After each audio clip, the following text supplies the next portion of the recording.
네, 율법 자체에는 어떤 생명을 살리는 능력이 전혀 없는 것입니다. 율법의 기능은 죄를 정죄하는 기능이 있죠. 그래서 율법 앞에 서게 되면은 영혼이 자유롭게 되는 것이 아니라 자기의 죄를 보게 되고 율법을 알면 할수록 하나님과 더 멀어져만 가는 자신을 깨닫게 되는 것입니다. 그러니까 율법 아래서는 진정한 영적 자유를 우리가 누릴 수가 없게 되는 것이에요. 그러나 저는 이 복음을 대면하면서 16절에 불멸의 생명의 능력을 따라 되었다. 예수 그리스도가 불멸의 생명의 능력을 따라 되셨다. 저는 이 불멸의 생명의 능력이라는 그 말씀이 너무나도 좋습니다. 예수 그리스도는 단순히 그런 어떤 우리의 태도를 교정시키는 그러한 본으로서가 아니라 정말 살아계신 능력이시요 살아계신 하나님이시라는 것입니다. 그분은 구원에 속한 모든 것들을 예비하시고 그리고 기다려 주셨습니다. 십자가를 지시고 나의 죄를 다 담당하시고 주님은 제가 마음문을 열기만을 기다려 주셨습니다. 그런데 구원의 놀라운 비밀은 주님이 기다려 주실 뿐만 아니라 직접 찾아오신다라는 거, 직접 찾아오셔서 마음문을 두드리시고 결국 저항할 수 없는 은혜로 마음문을 열게 하시고 주님을 영접하게 하신 것, 이것이 구원의 비밀이고 이것이 바로 불멸의 생명의 능력을 따라 나를 구원하신 그런 놀랍고 위대한 사건이라고 말씀드릴 수가 있습니다. 예수 그리스도는 불멸의 능력으로 우리를 인도하시고 그리고 한없는 긍휼로 우리를 이끌어 주시고 보호해 주시는 분이십니다. 그러므로 여러분, 예수 그리스도를 만나는 것이 얼마나 복되고 기쁜 일입니까? 불멸의 생명의 능력을 따라 되었다. 우리가 믿는 주님이 단순한 어떤 명제에 그런 갇혀있는 그런 이론이 아니라 살아계신 분이라는 거, 어느 순간 그분을 만나게 되었고 기도의 자리에 앉으면 그분의 임재를 느끼게 되었고 그리고 한없는 눈물 속에서 그분이 주시는 하늘의 평강을 알게 된 것, 여러분 인생이 누릴 수 있는 가장 복되고 복된 일이 아닌가 생각을 하게 됩니다. 19절에 보면 예수 그리스도를 이야기하면서 이에 더 좋은 소망이 생긴다라고 말씀하고 있습니다.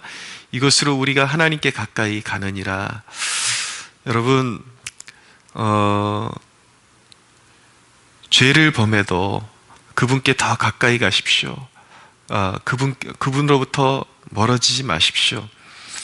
그분이 오신 이유를 생각할 때에 내 안에 연약함이 발견되어지고 또 죄가 드러난다고 해서 그분으로부터 도망가고 멀어지는 것은 정말 바보 같고 어리석은 일이라는 것을 깨닫게 되는 것입니다.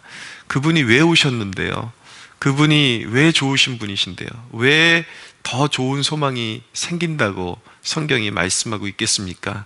그분이 죄 짓는 우리를 위해서 오셨기 때문입니다. 죄인인 우리를 위해서 그분이 오신 것입니다. 우리가 온전치 못하기 때문에 율법으로는 아무것도 온전하게 되지 못할지라 내 안에는 선한 것이 없고 율법으로는 가책을 느낄 뿐인데 내 스스로 내 삶을 교정해 보겠다고 그분을 떠나는 것이, 더 멀어지는 것이 얼마나 바보 같고 어리석은 일입니까? 그러나 내 안에 불완전함이 드러날 때에 그분을 피하지 않고 오히려 더 깊이 안기고 더 가까이 가서 회개하면 주님께서는 우리를 긍휼로, 한없는 긍휼로 받아주시고 용서해 주시고 아버지 앞으로, 하나님 아버지 앞으로 주님은 끝까지 우리를 인도해 주시는 대제사장이신 것입니다. 대제사장이라는 그 주님의 그 직분, 역할이 얼마나 귀하고 아름다운 것인지요.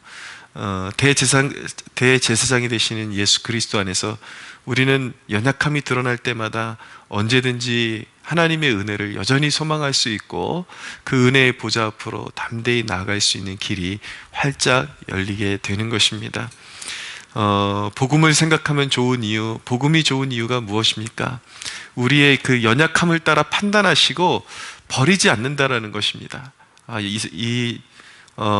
누군가를 구원하시고 우리를 구원하시고 누군가의 연약함이 드러날 때에, 누군가의 허물이 드러날 때에 그 가치를, 그 허물과 연약함을 통해서 판단하지 아니하시고 그냥 판단해버리고 버리는, 쓸모없으면 버리는, 이것이 구원이 아니라는 거예요. 이것이 부르심이 아니라는 것입니다.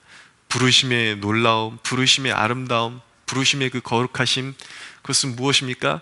주님께서 무조건적으로 부르시고 저항할 수 없는 은혜로 그렇게 끌어안아 주시고 결코 버리지 아니하시고, 오히려 복음의 위대함은 연약하면 판단하고 버리는 데 있는 것이 아니라 연약한 자를 주님의 온전하심으로 채워주시고 약할 때 강함 되시네라는 그 찬양의 가사처럼 오히려 우리의 약함이 드러나면 드러날수록 주님이 더 우리를 크게 안아주시고 주님의 강하심이 우리 안에 역사할 수 있도록 그렇게 주님께서 보듬어 주신다라는 것입니다. 자신의 약함을 알고 주님을 의지하는 것을 주님은 너무나도 기뻐하십니다. 연약함은 주님 앞에 아무런 장애가 되지 않아요. 주님께로 가까이 가는, 하나님께로 가까이 가는 장애가 되지를 않습니다. 오히려 그 죄인이 주님의 죄인을 향하신 그 선하심, 그 택하심과 부르심 안에서 한이 없이 받아주시고 사랑해 주신다라는 그 놀라운 진리를 신앙의 삶으로 경험하게 될 때에 죄인은 그 마음 가운데서 하나님을 향한 불길이 더욱더 커질 수밖에 없는 것입니다. 그러면서 베드로가 그물이 터지도록 물고기를 끌어올려 놓고서 주님의 그런 신적 능력을 경험하고 오히려 회개하게 되죠. 주님의 선하심과 죄인을 향하신 좋으심을 경험하게 되고 주여 죄인으로서이다 나를 떠나소서 그렇게 이야기하지 않습니까? 오히려 자기의 죄됨을 보게 되고 더욱 회개의 자리에 이르게 되고 주님이 더욱더 끌어안아 주시는 그런 놀라운 사건을 경험하게 되는 것이죠. 그러니까 그 사랑을 통해서 죄인의 마음이 끊임없이 녹아지는 것입니다. 우리가 우리 스스로 어떤 율법의 잣대로 교정시키려고 하면 할수록 더욱더 자괴감에 빠지게 되는 것이죠. 그러나 우리가 주님 사랑 안에 있으면 오히려 그런 율법의 그런 기준들이 우리를 하나님의 선하심으로 더욱더 깊이 인도해 주는 하나의 도구가 되고 통로가 될 뿐, 그러나 주님의 안아주심이 없다면, 주님의 용납해 주심이 없다면 우리는 결코 그 어떤 노력으로도 주님께 가까이 갈 수 없고 하나님의 만족이 될 수 없다라는 것입니다. 그러나 너무나도 감사한 것은 주님 그 자신이, 예수님 그 자신이 우리의 만족이 되시고 우리의 온전함이 되신다라는 것, 얼마나 귀하고 아름다운 일입니까? 어제 가정 예배를 드리면서 우리 아이에게 어떤 영적인 그런 교훈을 가르쳐 주고 싶어서 그 짧은 시간 내에 다윗에 관한 메시지를 좀 전했습니다. 이세의 8아들 가운데 사무엘이 하나님의 명령을 받아서 이스라엘의 왕으로 기름 부음 받으러 갔지만 다윗은 그 가운데 들지 못했습니다. 이세는 사람을 외모로만 평가하고 그 다윗의 형들 7아들만 데리고 사무엘에게 갔지만 첫째 아들이 사무엘 앞으로 지나가고 둘째 아들, 셋째 아들 이렇게 앞으로 지나갔지만 그 중에는 하나님께서 택하신 왕이 없었다고 하나님께서 말씀하셨습니다. 그리고 하나님은 나는 사람을 외모로 취하지 않는다라고 그렇게 사무엘에게 말씀하셨죠. 알고 보니까 그 이새의 그런 인정받는 아들 중에 들지 못했던 홀로 그런 양떼를 지키고 그랬던 다윗에게 하나님의 그런 기름 부음의 약속이 있었던 것입니다. 다윗에게 있어서 다른 점은 무엇이었습니까?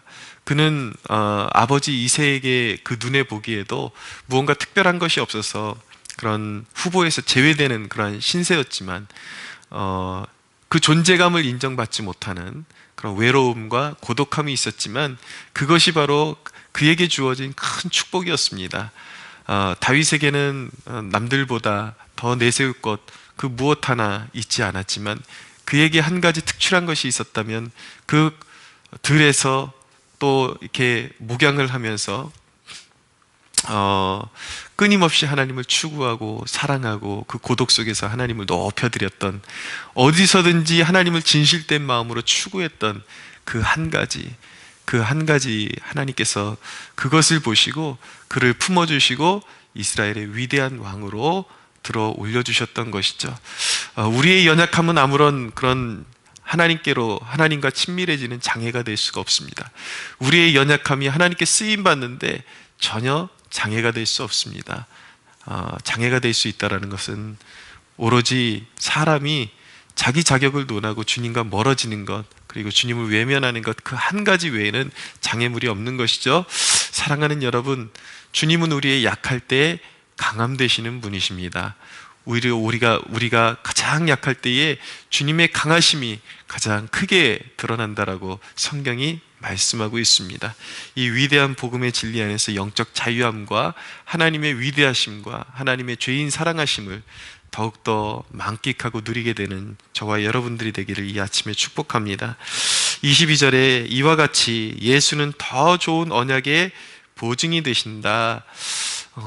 약속이라는 것은 약속의 당사자들이 둘 다 신실해야 그것이 이제 지탱이 되게 되는 법인데, 우리는 하나님과의 약속을 지킬 수 있는 능력이 되지를 않습니다. 한쪽의 약속의 당사자가 연약하다 그래서 버림받는 약속이라면, 그리고 약속이 파기되는 약속이라면, 천국이 취소될 수 있는 그런 약속이라면 우리는 불행한 것이죠. 얼마나 우리가 시시때때로 우리는 연약함에 빠지고 베드로와 같이 그렇게 등을 돌릴 때가 너무나도 많지 않습니까? 그러나 이 구원의 위대함, 하나님께서 그리스도를 통해서 이루신 이 구원의 위대함은 무엇입니까?